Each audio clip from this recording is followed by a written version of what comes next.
বৃষ্টি চলে আসছে, সবাই দৌড় দিছে মাঠের থেকে। ক্যামেরা ধরতে যে কি কষ্ট হচ্ছে সব আপনাদের জন্য। এই যে দেখেন, এই যে বিশ্বু, হ্যাঁ দেখেন আমাদের এলাকায় আগে পরে কখনো যোগ দেখি নাই। আসসালামু আলাইকুম ওয়া রাহমাতুল্লাহ।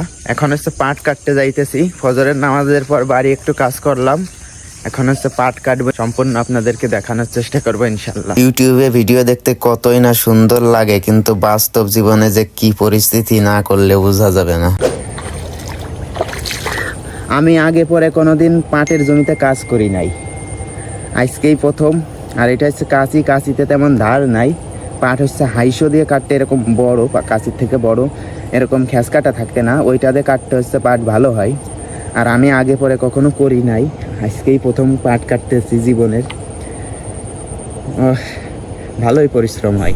মাঠে কাজ করা বিষয়টা যত সহজ মনে করছিলাম আসলে অত সহজ না। এই যে নিচেই দেখতেছেন পানি, পানিতে দেখেন এই যে পাই ছোট ছোট পোকা দেখছেন, ছোট বড় পোকা উঠে যায় গায়ে। তারপরে আরো যে কত ঝামেলা, আসলে এত সহজ না।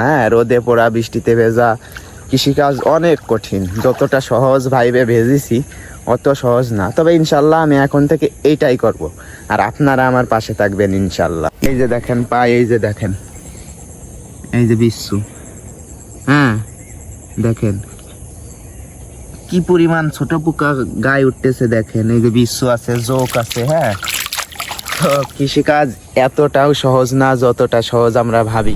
আমাদের এলাকায় আগে পরে কখনো যোগ দেখি নাই, দেখেন আমার তো যোগ ভয় করে খুব।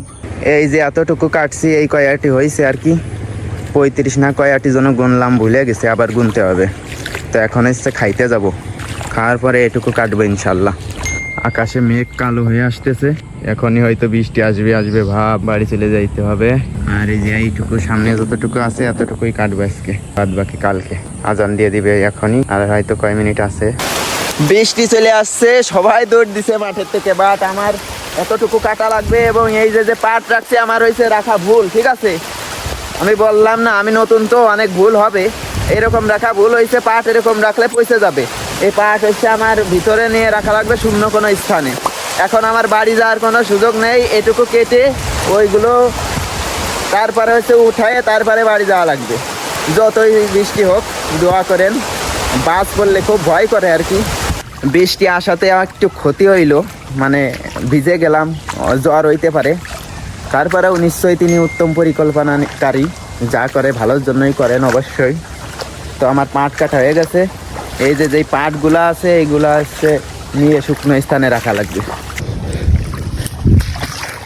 তো নিয়ে যাচ্ছি, বুঝা অনেক ভার, পানি তো ক্যামেরা ধরতে যে কি কষ্ট হচ্ছে সব আপনাদের জন্য। বুঝা উঠানোর পরে ফোন থেকে, পকেট থেকে ফোন বাইর করতে অনেক কষ্ট। পাট আইনে এইখানে হচ্ছে জাগ দেওয়ার মতো রাখতে হবে, কারণ রাখলে এই পাতাটা পুইছে ঝরে যাবে, তারপরে হচ্ছে নিয়ে পানিতে পচার জন্য দিতে হবে। দেখেন কি নোংরা অবস্থা, এর ভিতর দিয়ে কাজ করতে হচ্ছে। সুন্দর চাকরি ছেড়ে এটাই করতেছি। এই যে হচ্ছে জাগ দিছি, এখন হচ্ছে বাড়ি যাব। ফোনে কাজ করতেছে না, পুরা ফোন ভিজে গেছে, তো ফোনে কাজ করতেছে না, পুরা ভিজে গেছে। হ্যাঁ, ফোন পুরা ভিজে গেছে। ফোনের এই যে ক্যামেরায়ও পানি, এই জন্য একটু ঘোলা ঘোলা দেখা যাচ্ছে। এই যে পাট জাগ দিছি, এখন হচ্ছে বাড়ি যাব, নামাজ পড়বো, খাওয়া দাওয়া করবো। তো আজকের মতো নতুন, তারপরেও 65-68 কাটছি এবং আইনে সাজাইলাম, আলহামদুলিল্লাহ।